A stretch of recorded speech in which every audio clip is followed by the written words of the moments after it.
What is going on? Welcome to episode 90. Fitz was supposed to do the intro there, but I didn't know that was our intro. He's white chalking it. I don't know. He's whiteboard chalking right now, but that's all right. Hey, we got a full episode.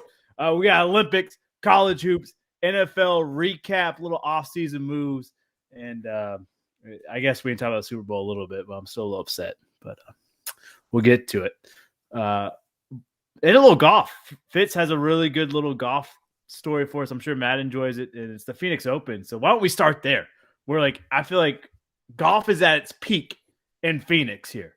Fitz, you want to take it away? Yeah, well, it's been popping off on all social media. It's basically the 16th hole-in-one. Guy just nails an ace, and the way it's set up is they've actually got like bleachers set up, and I guess I think they allow drinking at golfing events, but it was just a little bit excessive. But basically, knocks in the ace, and then everyone just makes it rain beer cans, and it was just it was just crazy. And again, it's just going off on all social media. I was just curious to hear from you guys, especially Devin. I feel like he's kind of our golf correspondent, but like, is this good for the game of golf, or is this is it a little excessive? I almost felt like it was like watching the fans in Happy Gilmore, like when Happy starts like playing and you start getting those wild fans, and it kind of like changes golf. And I know we've even talked on here how MLB is just dying because the game's no fun. So like, was this good? Was this a good thing for golf? Was it just like, do we not like it, or is it just kind of like, whatever? Just don't bring it to the Masters. Like, where are we on this? I think it's good for golf. I think golf's always been a little bit misunderstood, and it's mostly because of you got country club vibes. So I think it's good for the game. It kind of opens up a different aspect that a lot of people don't get to see from golf, where there is a different breed. Like, you can have your Augusta where it's very prim and proper, and then you've got, I mean, this represents the municipals, man. This is where like you're paying $20 and going and getting trashed and driving your golf cart into the sand trap. Like, golf is encompassing. They just don't show it enough. Like, the only thing most people get to see is this quiet, prim and proper. Oh, look, he's going to put it in right now. Here it is. Oh my God, he made it. But that's just a whole different ball game. Do I think they should trash the course? No, but that's what you get. Like, that is what that tournament like breeds off of. That's how it stays basically sold out. The Wasted Management Open, or whatever it's called. I like it. I think it's great for the game. Again, I mean, any publicity where it looks like people are having a good time is going to be positive for the game. Yeah, I feel like it brings like a new element to the game. It brings new fans to it because, yeah, you're right. It's kind of like golf has this stuffy mentality of like, golf clap. We have the golf clap for it, and I freaking love it. Like, I wish I was in Phoenix right now. Just, I wish I was throwing my 12 ounce out there, 16 ounce, where they throw, and try to deck somebody. That was awesome. I love it. And it's one of the most unique holes in golf, the 16th. I mean, there's bleachers like all around it. Like, there's nothing else like it. You have to like walk into this almost stadium vibe, and like people are going insane. It is on my bucket list. I would love to do that. 100th episode. That's where we're going. I don't care what course or what hole you're on. If someone gets a dang hole-in-one, you just lose it. All right, I'm for it. I'm for it at the Masters. I'm for it wherever it wants to be. You got to make it its own thing. Like I equate it to like Detroit hockey, right? When they get a hat trick, they throw a bunch of octopuses on the ice, and you're like, "What the hell is this?" And it sparks this intrigue of like, why the hell are people throwing squids on the ice? You see a green full of beer cans, you're like, "Oh, there we go. Someone just made history right here." Like, I'm for it. I think they should incorporate this into MLB. Every home run, beer. field every time. Walk off. That should be if it's a walk off beer. Anything to spice it up, I'm cool with. But I like it. Was it? Yeah, that's a good analogy with the octopus too. I like that. Yeah, absolutely. Was it in the 80s where I think like the White Sox maybe was like bring your disco records and we'll have a burning party, and people just started chucking them on the field during the game and had a fucking riot. That's dangerous. Yeah. Oh man, I don't know. I just had that flashback. I could just see like, Aaron Judge just hits a walk-off home run. There's a fucking riot in the Yankee Stadium. Everybody get in the middle and brawl. That's how we do in the Bronx. Matt, any thoughts? I know you're a big golf guy. Oh, superb! It's amazing. Like, it's actually great. Like, honestly, I absolutely love it. Just see people just pure jubilation. We have a thing over here when like there's like a last minute winner and like the stand goes crazy. We call it limbs because you just can't control your body. You can't control your limbs. You're just jumping around, throwing stuff, literally like that. And it was funny to see. I was like, this is fun. This is cool. This is what golf needs. Like, rather than just like, I always find it a bit disappointing in the Masters where someone makes a great shot and they're like, oh, that was nice. And I'm like, come on, just see what he did. That's unbelievable. Go crazy for it. Yeah, I'm glad that golf is finally catching up. Absolutely. Every time like Devin and Matt have said, just lose it, I have that Little John song. I can't remember, but it goes like, let's fucking lose it. That's just a replay in my head. And now I'm thinking of that. Get out of your mind. Yeah. Now I'm just thinking like the golf course just blares that every time someone hits a hole in one. Well, all right, moving from golf, let's talk about a little Olympics. Claudia's been really dialed in Olympics, and I've been really enjoying it too. But it started off with snowboard in the half pipe. Did you guys get a chance to watch that? Just some amazing tricks being out there. Let's start with obviously the legend, Shaun White. Deuces, pour one up for him. Last chance in the Olympics, last competition he plans on doing. Goes out with the bang, finishes fourth, I believe. But he falls on his final run. He had a chance to podium and unfortunately ate it on his last run. But I hate to see him go out that way. But, man, what a career. I think 3 golds and 2 fourth places. Just one hell of a career for him. Yeah, that speech, I mean, afterwards, finished fourth. And he's like, yeah, just didn't quite have it. He's talking about he felt his knee. It's just he's trying to land this trick and just didn't have it. But he's just so emotional. And I think in any sport, I think you could put Shaun in the category of he gave a lot to snowboarding. There's almost a phrase like sometimes they say like, golf gave more to him than he gave to golf or something. I think you could say like Shaun White, like he gave as much to snowboarding as snowboarding gave to him.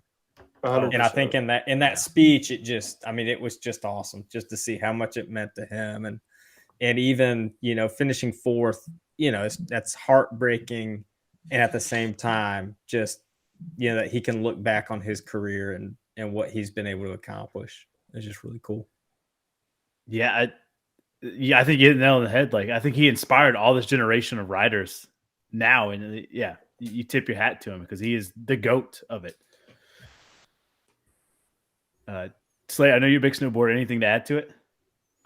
No. I mean, I think it's like one of those beautiful things in sports where it's like he's basically passing along the torch to these kids that grew up watching him. Because I mean, most of those kids, he's like an anomaly. Like most people don't get to ride for that long at that level.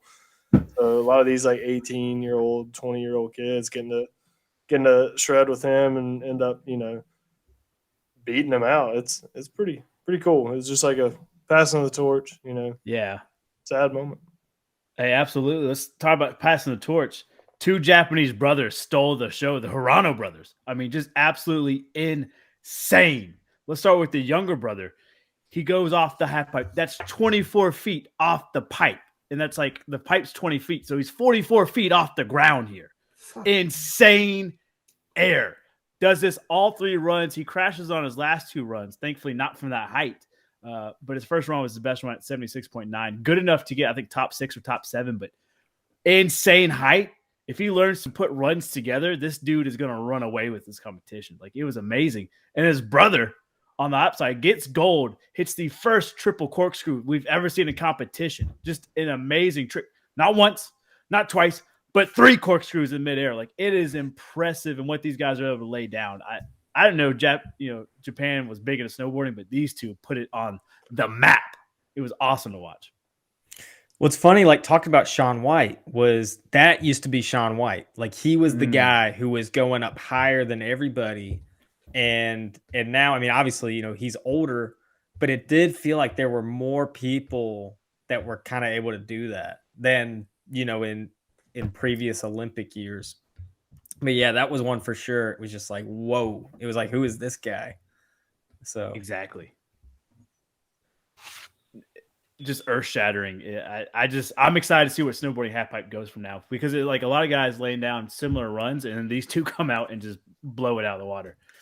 I'm also just like, how is that physically possible? Like, I just remember watching that. Like, how do you get that much air off that? It's crazy. It's amazing. Boys, any other thoughts with these two? I mean, I think the Hirano brothers are here to stay in X Games and Olympic history. Yeah, insane. I don't know. Yeah. Well, so U.S. fails to podium there. Matt, I don't know what Great Britain's doing, but you guys got to learn how to snowboard. Hell, even New Zealand was out there shredding some gnar. This is the worst Winter Olympics Great Britain's ever had. Genuinely, like, it's quite. We were supposed to get 7 medals. We haven't got any at the moment. So I'm just cutting my allegiance and I'm trying to support Canada. But I'm watching a bit of curling, and shout out to fellow namesake Matt Hamilton, the American curler. Have you seen this guy's hair and mustache? You'll love him, Parker. He's luscious. He's unbelievable. I swear, I know it's a meme out there. It's been out there for years, but the curling team is just a bunch of dads who wanted to get away from their family for a weekend and somehow ended up in the Olympics. Like, total, just all bros just hanging out. Like, how the fuck are we here? But we're winning gold, baby. I love it. I love the picture of him like doing the curling pose where he's just like in a full lunge, and like it's like, you may not like it, but this is what peak performance is. On the women's side, we got to talk about Miss Chloe Kim brings home the gold. And much like Shaun White in the beginning of his career, she is blowing competitors out of the water. She's like 8 feet higher on air than any of these other women, doing out tricks that we've never seen women even attempt in competition, and she's nailing it. Chloe Kim, she's 21. That's another one that we look back on, hopefully in 2 or 3 Olympics here, and say, man, that was a goat of a career she had too, because I think she can run gold for a long time. Back-to-back golds for her. Yeah, just impressive. Impressive on snowboard. Let's go controversial here on the Olympics. Figure skater, Russian.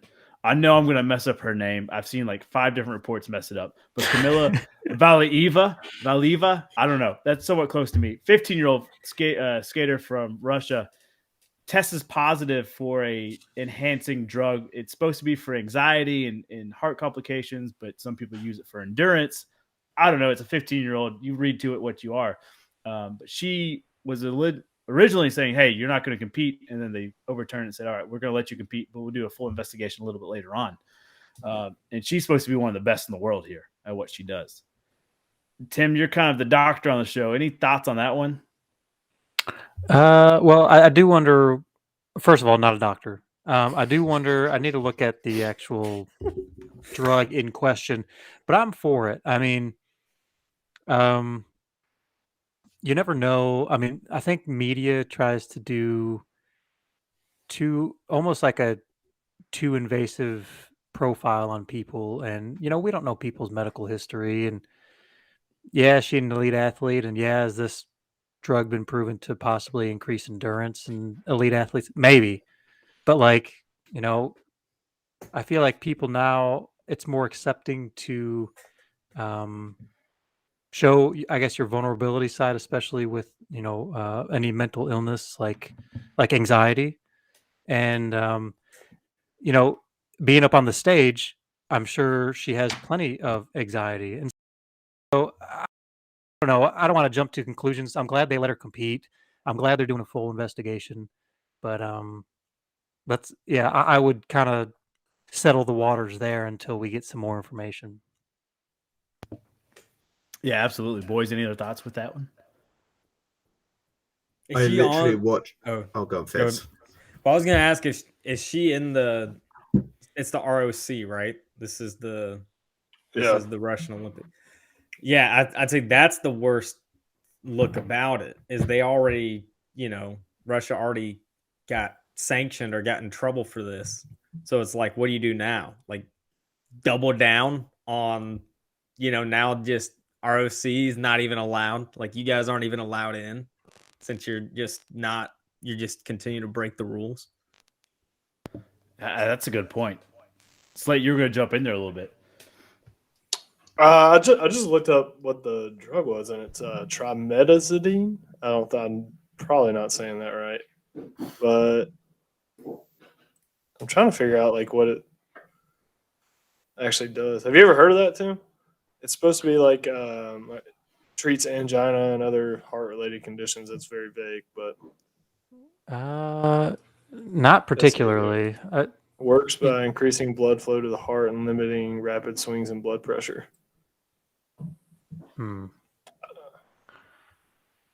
Yeah, I mean, I don't know what, and I don't know if it's our business to know her medical conditions, but maybe there's plenty of things that adolescents screw up with, congenital defects that may require that, but at the same time, you look at increasing heart rate and blood flow in an Olympic athlete. Well, I think where it gets sketchy too is I think she blamed it on like she got her and her grandfather's medicines mixed up. Oh, so like it wasn't like it was hers. Oh, geez. Yeah, like the ultimate Russian excuse, like my dog ate my homework. Yeah. Oh God. Yeah, me and my granddad share medicine every day, every morning. Yeah. Yeah, we got our pill dispensers mixed up. Yeah. For eating oatmeal that morning. Wild. Well, there's been a lot of comparison with a U.S. Olympic track athlete, Sha'Carri Richardson. We talked about her this summer. She tested positive for marijuana. I know we talked in stints about it, and we just disagree with the Olympic Committee. She was not allowed to run. They said, no, sorry, you're not running. But now you got a 15-year-old from Russia, substance proven in her body. They're going to let her skate. So there's been a lot of like, is this fair? Obviously, we're not saying this, but the Olympics have been coming out, are they racist? Is it, are they specifying just for a country? Who knows? But I mean, it does raise a lot of red flags. Like, all right, you got one girl who you give okay to, the other one you banned. So it's unfair. Yeah. I mean, that just opens up. Yeah, that's a really good thought. I do just wonder, I mean, as Tim, I liked your thought process, just like what these athletes, kind of what their medical, looking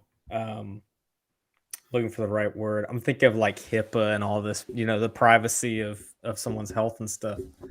And just like, where do you make rules and guidelines for athletes across the board?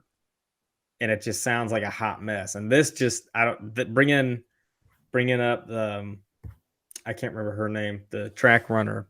Sha'Carri Richardson. Yeah. So bringing up Richardson, that just opens up another can of worms. Like, how are you going to manage this? Yeah, it's crazy.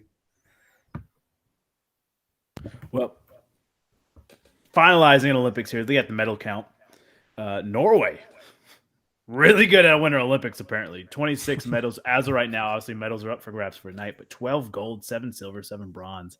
Killing it. And the U.S. is sitting really in third in medal count, 7 golds, 6 silvers and 4 bronze, 17 total medal count. I don't know if we're catching Norway. Norway's real good. What is even left? I know we got hockey still up for grabs. We got some alpine ski. I think we got big air and snowboarding, maybe. I can't remember. Ooh. Curling. there's not a whole lot of medals left, and Olympics end up Sunday. They wrap up with the closing ceremony. So if we're gonna catch Norway, we got to do a lot of work. And if Britain wants their 7 medals, they got to do a lot of work between now and then. No chance for that. Well, that's it for Olympics. Before we move into Super Bowl and NFL talk, let's talk a little college hoops, something we neglect on here. But we're going to try to do better, especially now that NFL's over. We got a huge Saturday of action here. Number 12, Illinois, traveling number 19, Michigan State. Number 11, Texas Tech, traveling to number 20, Texas. Number 4, UK, hosting number 25, Bama. And number 16, Tennessee, going to number 23, Arkansas. Apparently, SEC is just real good in basketball all of a sudden. That's scary because I don't want to see them dominate 2 sports. Any game we're really looking forward to? Well, I got tickets to USC women hosting University of Tennessee, the Lady Vols, on Sunday. Last I looked, Tennessee, they lost. They were number 4 in the country, but they dropped. They're like number 13 right now. But USC number 1. It's going to be an SEC showdown. So shout out to women's hoops. That might be – I actually might start watching – I'm going to go on a deep dive and watch the women's NCAA this year. I usually tune in for like Final Four and stuff, but getting into it. And it actually, hot take, it might be better than the men's. It might be actually better basketball than the men's. That might be a hot take, but I'm here for it. And especially you start studying film now, Fitz. We'll make a killing in the women's NCAA. We'll just get all the bets. All right, I'll do my research. Any other thoughts on college hoops here? I just feel like being consistent at number 1 through 5, it's just been tough out there for the league. Like Zaga's number 1 right now, but I feel like any day they're going to lose. Just like any of these powerhouses, like they don't seem to be keeping that number 1 spot, or even 1 through 10, really. Who's the real big prospect for Gonzaga? Is it still that Chet guy, Chet Holmgren? Yeah, with the sick stash and the headband. Oh, that he's got a stash and a headband. Yeah, that guy bangs. You go hard in the paint. All right. Well, let's move into NFL here. We're going to do better on our basketball talks. I promise. Well, I did want to lift up. So Auburn getting knocked off by Arkansas was probably the big story. But Arkansas doesn't get a lot of credit. They weren't in the top 25, but they've been like in the tourney the past few years. I know they were the 3 seed pretty recently, like a 3 seed in the tourney. So, I mean, and they've produced some NBA guys as of late. So I was just curious why they were so low. And they've only, their record, they've lost 5 games this year. But again, the SEC is looking like it's pretty tough. I mean, it's like, LSU, Kentucky, Auburn. It's like there's some good schools in there, Florida. So, yeah, it was a little head scratching why they were so low. But that was just the classic basketball game of just a bunch of lead changes and back and forth. So that's just a team to keep your eye on. It is just to see where Arkansas, how they move up, that they could be a lot better. They could be a lot better by tourney time. And that place was rocking when they beat Auburn. I think Coach Pittman, the Arkansas head coach, I think he was shirtless in the crowd after they got after the overset. Like, he was wild. I think they're rolling in basketball. And as I said, it scares me that SEC is going to be good in 2 sports. Well, he took the page out of Bruce Pearl's book. Wasn't that his number? When he shirtless with like Cam Newton and company? That's right. I forgot all about that. He's just trying to rub it in. He's trying to flex on him. Like, I look better. I got a better beach ball, boy. All right, let's talk about some football. Man, this is going to be therapy for Hacky. Yeah, I need this. It's been a long 48 hours for me. Well, Super Bowl came, Super Bowl went. Another year Cincinnati doesn't get the Super Bowl trophy in Lombardi. But shout out to the Rams. They did what it took, 23-20. They beat my Cincinnati Bengals, and damn, the Rams look good at times. And I thought it was a good game. up until 2 minutes. We can talk about some controversy a little bit later, but pretty good. I was happy with the Super Bowl overall. I was just happy we were there, but I thought it was a pretty close game. What do you guys say? Eli yeah. Apple. I mean, dang, he was getting torched. Yeah, like you said, Parker, I think it was a great game. I think when you look at competitive games, if they're like within one possession, I think most of the game, I think that constitutes as a good game. Each possession, nothing was like until the very end. Of course, you're on the edge of your seat, and Parker, you may have been in the kitchen the whole time, but. I thought it was just a good game, a good solid game. It wasn't like the best Super Bowl blows you out of the water, and it was tough coming off this postseason the hype was built up pretty high. I just thought it was a good game. That's really all you can ask for a game on that kind of pedestal. For sure. Well, I got to talk about it. Obviously, Eli Apple gets exposed pretty handily. Hey, he's not the only one. Jalen No. Ramsey got exposed bad. And I was, as a Cincinnati fan, and I think we'll talk about Eli Apple first. He has gotten roasted on social media by fans, opposing teams, and also other NFL players. And no one has come to his defense because I think he deserves it. Like, he was talking mad shit in the playoffs to anybody and everybody. Then he gets scored on twice by Kupp. And yes, they put him on an island. Yes, not the best defensive strategy, but you talked all that smack and you can't back it up when the game's on the line. As a Cincinnati fan, I'm like, if it had to be anybody, I'm glad it's Apple that got roasted. Like, keep on smoking that pack of apples, baby. Thing is, I don't think that's completely fair. I mean, I think that this game, I mean, there's a lot of great. I thought it was a great Super Bowl. If you just look at some of the storylines, I mean, both quarterbacks got hurt. That was a crazy thing that happened. Odell was a factor until he got hurt, and I don't know if it was an ACL or what it was, but that was a weird thing as well. But I think to put this on the cornerbacks of the Bengals, I just know, early on, the Bengals offense was trying to open things up, and they finally hit Jamar Chase on a deep ball, and they got inside the 10, and they couldn't score. They couldn't punch it in. So it was like a field goal. And then later, they started the second half. You couldn't have asked for a better start with the T. Higgins play, and then they get a pick.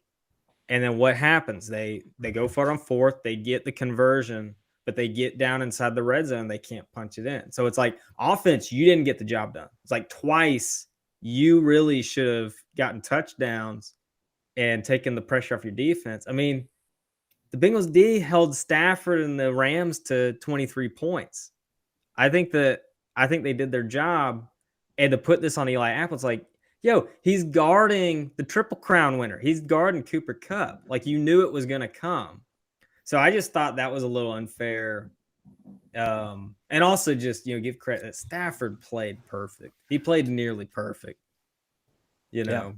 And the Bengals still had a chance. Like, that's the crazy thing is I feel like Stafford played perfect and the Rams defense was giving up. Like, the Rams D, I was disappointed in. I was kind of disappointed in what they did, but they stepped up when they needed to. Yeah, the whole second half, Joey B was on his back. Yeah.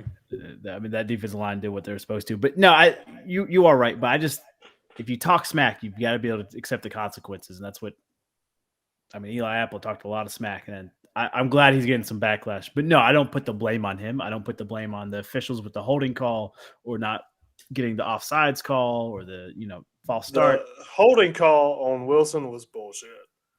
It was. That was the most egregious bullshit call I've ever seen. And I get it. Yes, everybody saw the replay of T. Higgins grabbing Ramsey by the face mask and then scoring off of that. Okay. But your makeup call was on the goal line, flip it. T. Higgins trying to catch the ball on the goal line. He's getting tugged on one way, tackled the other way before the ball gets to him. You don't call that either. Tick for tat. We go back to even. But yeah, that one I was upset. But it is what it is. Like you said, Joey B had the game in his hands. He had a chance, but you get Aaron Donald trying to choke you down like Undertaker style, and just you did what you can. And I don't know why we wouldn't have Joe Mixon in the game, but there's a lot of what ifs I could say. But I was happy with the game overall. Well, Hacky, I felt your pain because for me, that holding call was a flashback to Packers Bucks last year, NFC Championship. And this is my beef with the NFL. And like, when they get to this stage, it's like every game they refed in the regular season goes out the window. And they don't want to call stuff. But the issue is like, with Tampa and Green Bay, they let the defenders get so physical with the receivers that really it kind of screwed the Packers. Like we're trying to, Devontae's trying to get open and they're just grabbing them and they're not calling it. It's like, that's been a penalty for 17 games in the season and you're not calling it now. And then when the game's on the line, there's a hold. And then the refs are like obligated. They're like, well, we can't, now there's 20 seconds. So we can't have the game end on, an interference that we didn't call. And it's like, and it's clear and obvious and they have to call it, but it's like, based on how you called this game, you can't call that. Based on how you called this game, that is not a flag. And that's what's irritating is because it's contradictory. It's like, everyone knows that's a flag, but you haven't called it. So like, what do you do? It's like, is it about consistency or is it about making the right call? And I think that's what's so frustrating. It's like, it's very unclear and it's actually inconsistent. Yeah, I agree with that. Any other thoughts on the game? I'd like to know what you're doing with your kitchen now, Parker. Now the Bengals have lost while you're in it. What are you gonna do with it? You gonna burn it down? You gonna build a new one? Yeah. I'm gonna rebuild it from scratch now. Okay, nice one. You just can't live in misery. And every time I make a pancake now, I'm gonna cry. So I've got to remake it. I wanted to know what y'all thought of the halftime show. Yeah, I'm glad we're talking about that. It lived up to my hype meter. I was happy. Speaking of people that have been getting too much shit, 50 Cent got way too much shit for that the upside down thing. That was dope, man. I mean, awesome surprise guest.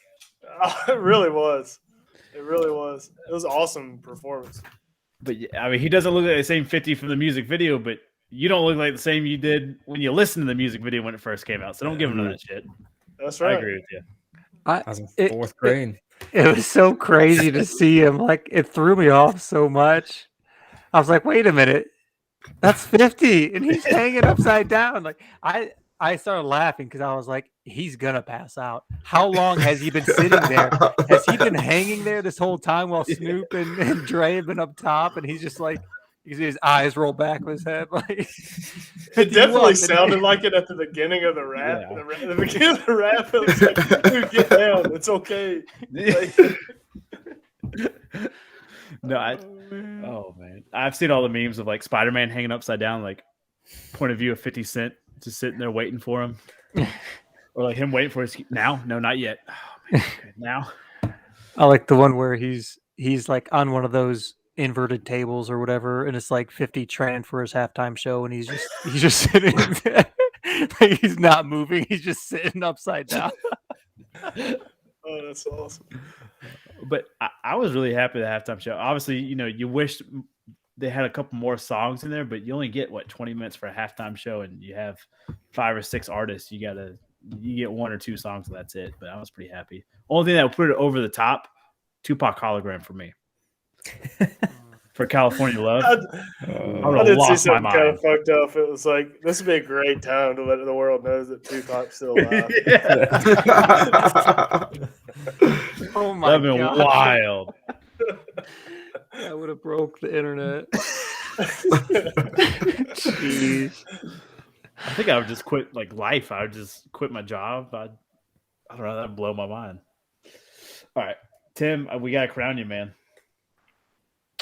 Oh, what for? NFL What's playoff champion, my friend. Oh, was that me? Whoa, that's go ahead and gloat.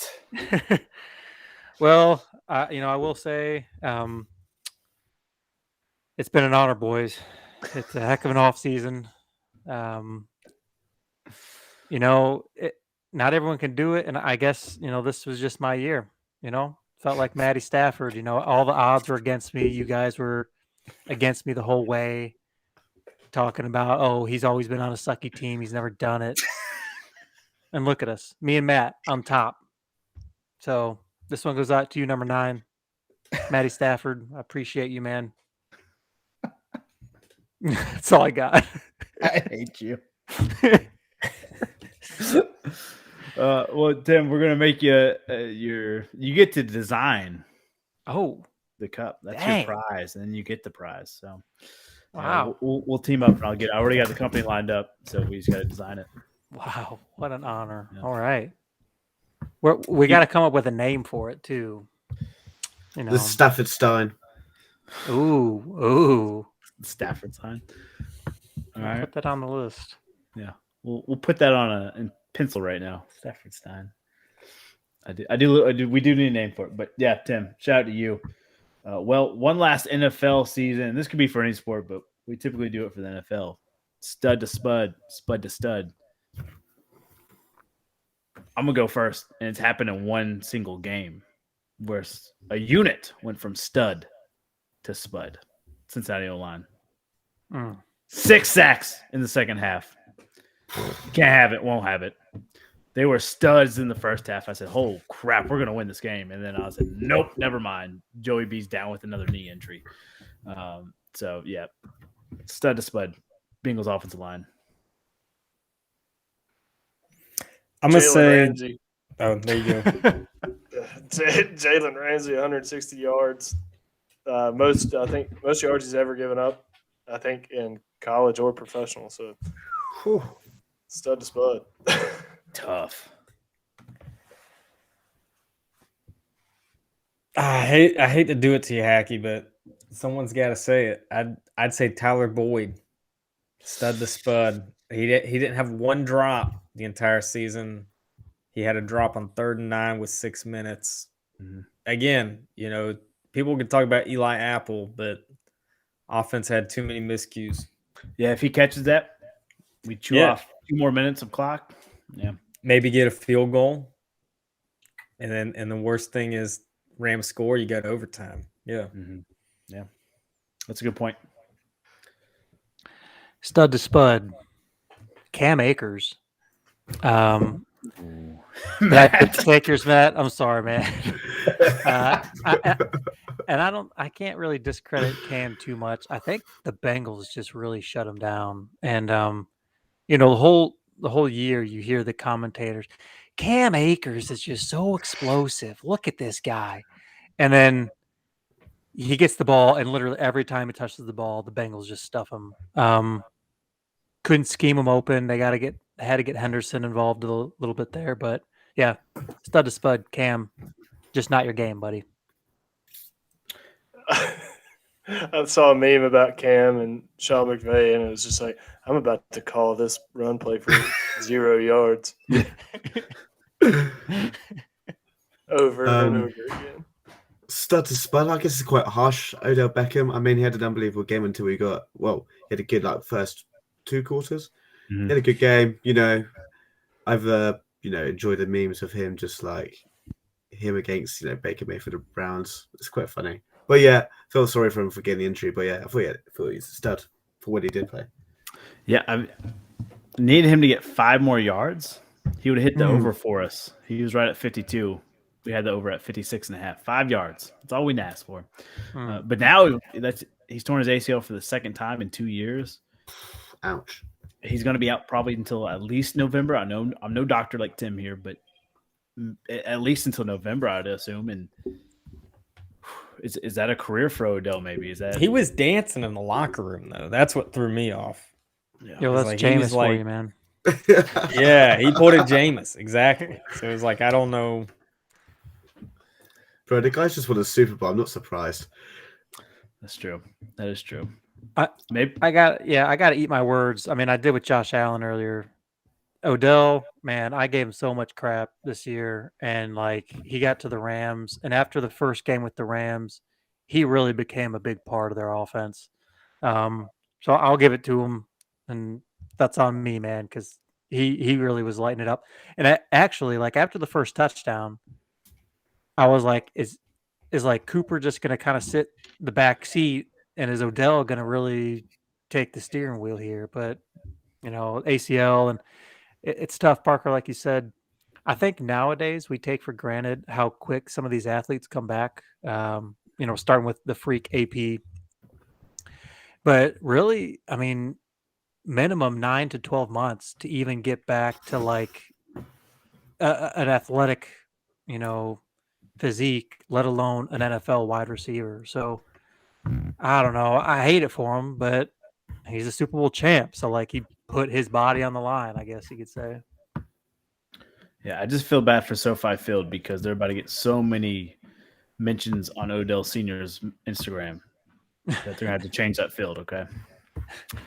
But, all right, that was my bad joke of the day. Let's talk about NFL offseason needs for our teams. We're moving into the draft and offseason training or offseason signings of free agents. Obviously Devontae Adams is up for grabs. Sorry, Matt. Sorry, Fitz. A lot of questions about franchise Rodgers. tag him. Yeah, that's true. Only jerk franchises do that, though. Just saying. All right. True. Who wants to start? Who has a good need for their team? Don't worry, I'll start. You'll never guess this.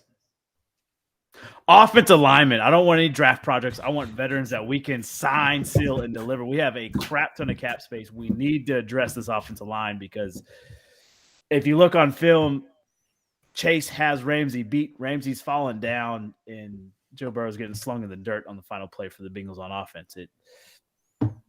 Offensive line, that's our biggest question mark for us. We got to sign O-lineman. The O-lineman patchwork we had this year, it can't happen. He got sacked, 70 times this season, tied for third most in league history, coming off a knee injury, and now he re-injured a knee, or his other knee. It's not a surgery, but he's going to have to rehab on it.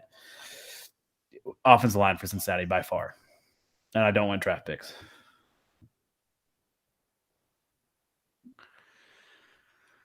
Man, I feel like that was exactly what I heard last year from you when we were going into the draft. And I wanted a draft pick then. Now I don't.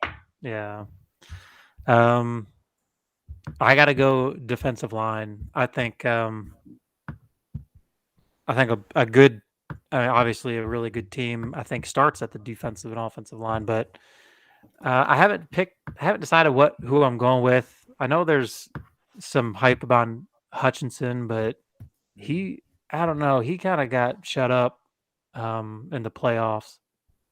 So I think Thibodeau, and I don't know, some edge rusher. I think we need someone explosive because, I mean, I know you guys have talked about it this season with TJ Watt. Like, he can really make a game or change the dynamic in a game. And, the Lions, we hadn't had a decent edge rusher and never. So let's get one. Let's start with the draft. I'm cool with it. Yeah, on my paper for the Lions, I had just playmaker, whether it's offense or defense. Just get a playmaker that can change the tone of a game. And, yeah, I like that defensive line.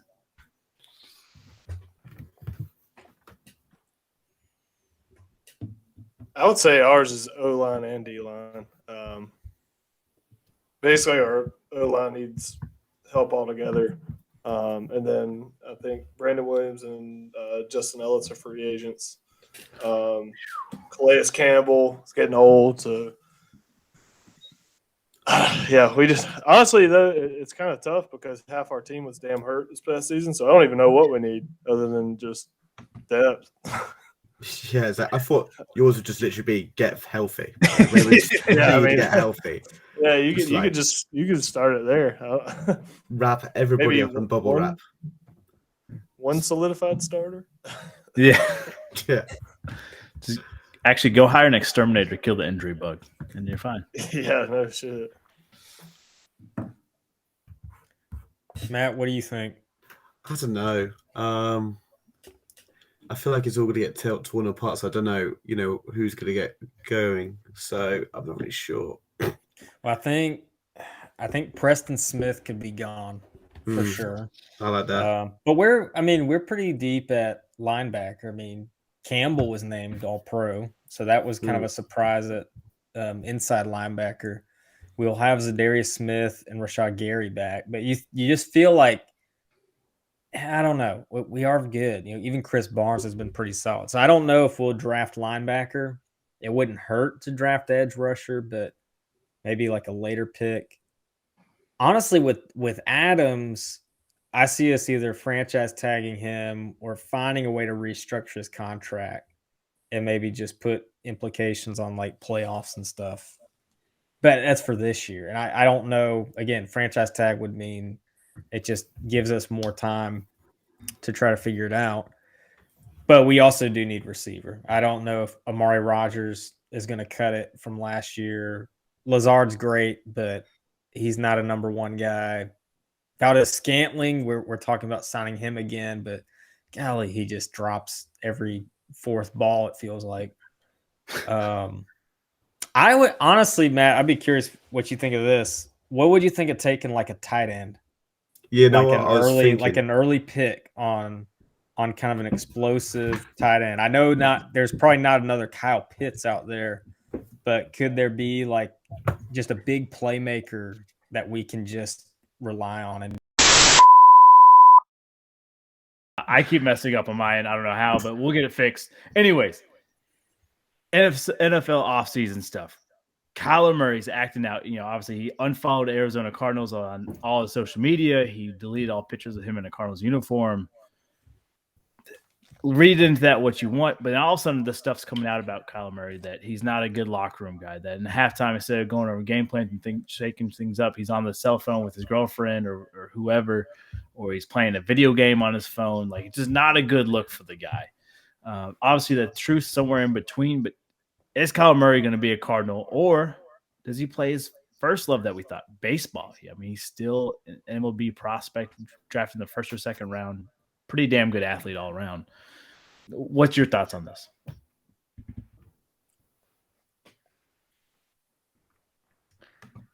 I don't think he's proven enough to. I mean, obviously the team's going to come out with things that will kind of turn the media against him a little bit. But I mean, what has he done to like get an extension or to kind of leverage his play against the organization? Like, he hasn't won anything. So I don't know. Yeah, he's a great athlete, but like, if you want to, get an extension or make a lot of money, win in the playoffs.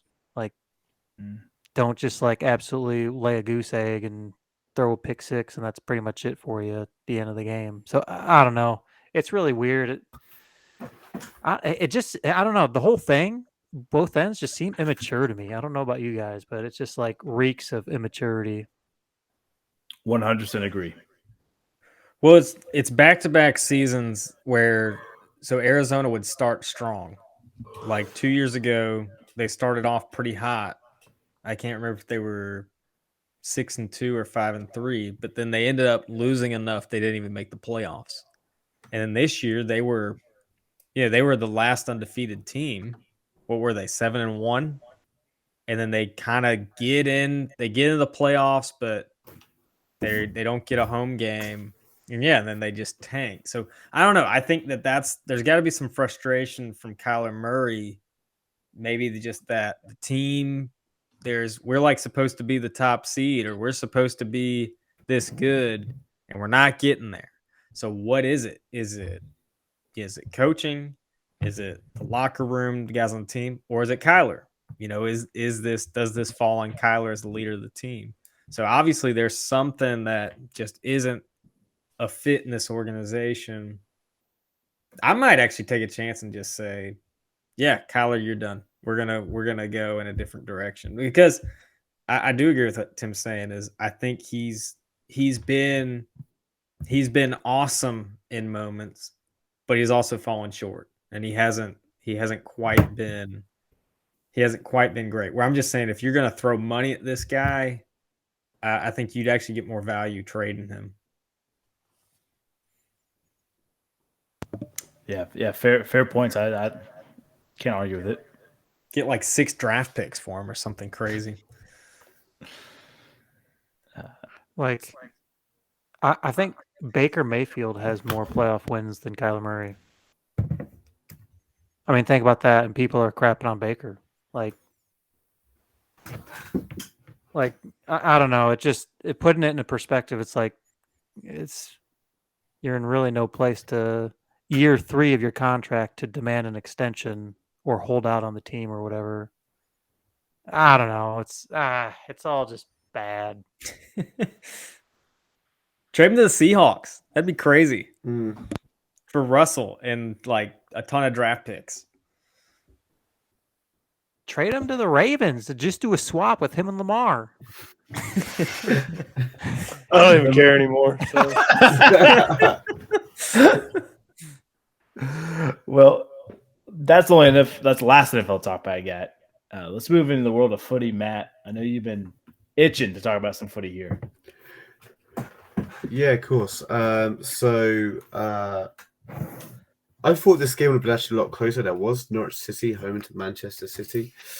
Norwich have had a good run in the last few weeks. Manchester City sort of won a couple of games, but it wasn't amazing. And Manchester City reminded everyone that the league is practically theirs. Absolutely battered Norwich City 4-0. Raheem Sterling scored 2 goals. Was unbelievable. No, sorry, he's got a hat trick. Actually, I forgot. He's got a hat trick. It was great. It was an unbelievable performance by Man City. They are walking away with the Premier League, which is kind of annoying because it was looking like it's going to be a great season for it all. But it's going to be Man City all the way. And for Norwich City, they look like they'll be relegated with Tim's Watford, sadly. So there we go. But looking forward to this weekend, we've got a lot of good games this weekend, actually. We've got Man City Spurs, you've got Palace Chelsea. But this game I wanted to look at is Manchester United versus Leeds, Sunday morning for you guys, I think. So this game has a huge rivalry. Leeds and Manchester, 2 of the major cities in the north of England. Both sets of fans absolutely hate each other. This is a rivalry game. Both teams are playing crap though, and it should be a tight affair. Leeds do play well at Old Trafford. They could get a result. Manchester United have been very poor recently. Cristiano Ronaldo has been a shadow of himself. He's been nothing really. He's done absolutely nothing. So this could be a really gritty, hard-hitting, tackles flying absolutely everywhere. Derby game, grudge match. So keep an eye out for this on a Sunday. I want some bloody shins, Matt. I just want to see cleat and shins, calves just digging in there. Right, red cards, yeah, everything. Tackles flying and everyone going crazy. I love it. Now, United's the favorite. And then the over-under set 2.5. Anything you're going to touch betting-wise on this game? Or stay away? Stay away because I think this would be a boring draw. I think I don't know. I think this is going to be like a 2-1 maybe. Okay. Yeah. 2-1. Right. I like it. Well, boy, speaking of bets, let's hit our Pub Parlay random question. And we'll bounce on episode 90, part whatever it was.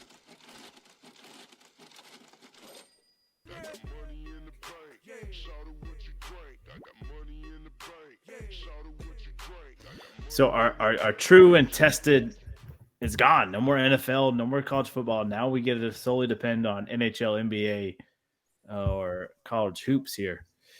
And we got to pick all on the same day or a little UFC. You can also do a little UFC and boxing in there too. But whatever sport we do, we got to try to do the same day here so we make sure we get a parlay out of it. So with that being said, any day we want to start off with. Saturday. I got number 23 Arkansas over number 16 Tennessee. And again, as I alluded to earlier, Arkansas, I think they're a lot better than they are. And it's in Arkansas. So I feel like that's actually a good bet. Okay. I don't hate it. Saturday, I've got Chelsea traveling across London to Crystal Palace away. Chelsea money line against Crystal. Yeah. Like that one too. Chelsea's been playing wicked. They just recently won the Club World Cup. There you go. Love to see it. I'm going to take Colorado over Buffalo on Saturday. Taking the Avalanche over the Sabres. A nice safe bet. Avalanche have been moving. I actually put money on them tonight. Oh, all right. So hopefully.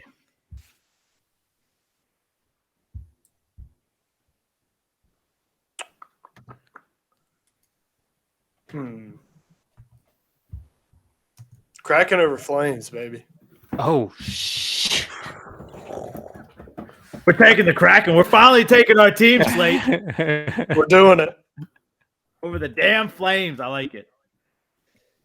I'm going to look ahead at UFC. I got Johnny Walker taking out Jamil Hill.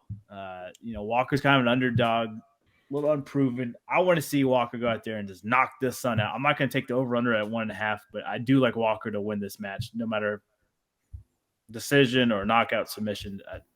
With a name like Johnny Walker, you got to put money on him. And that's going to do it for the Pub Parlay. Anybody got a random question for us?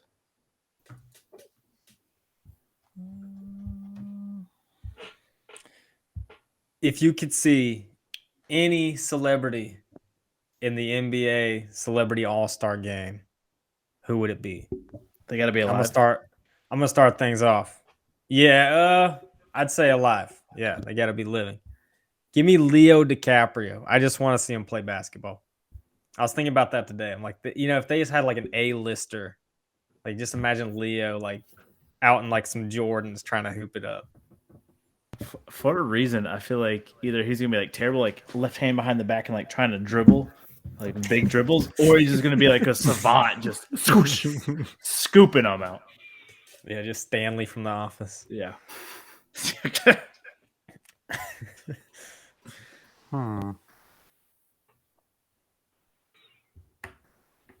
I want to see Hasbulla.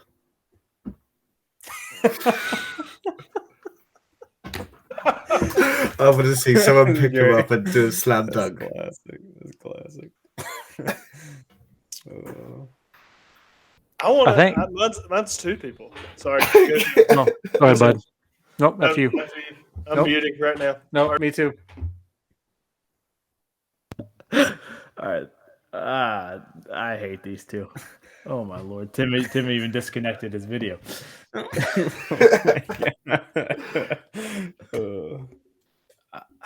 Now that you said Leo, I want to take Mark Wahlberg. I just want to see him out there throwing some bows out there.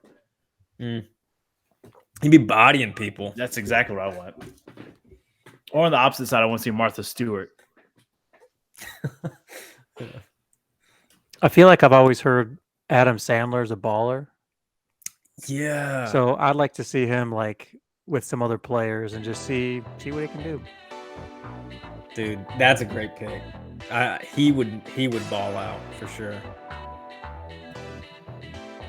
So I'm going with two people, and it's maybe unpopular, but I want to see Kanye on one team and Pete Davidson on the other. Oh man, that'd be hilarious. Just see what happens. That'd be amazing. Do what LeBron and KD did, and like have them draft, like do a draft together. Team Pete or Team Kanye. Team Pete. Yo, I saw something that was like Pete Davidson is the real life Beetlejuice, and I can't unsee it. Oh god. All right, that's going to do it for the show. Sorry about technical difficulties. You're watching on YouTube, or if you're listening, I'm sure I won't put it together perfectly, but we'll do better next week. That's always our goal. Hey, still proud to be a Bengals fan. Can't wait for next season. Let's bet on some sports. Let's enjoy our weekend. Watch some footy action, college hoops, all that good stuff, and we'll catch you guys next Tuesday. Bye. Have a wonderful time. See ya.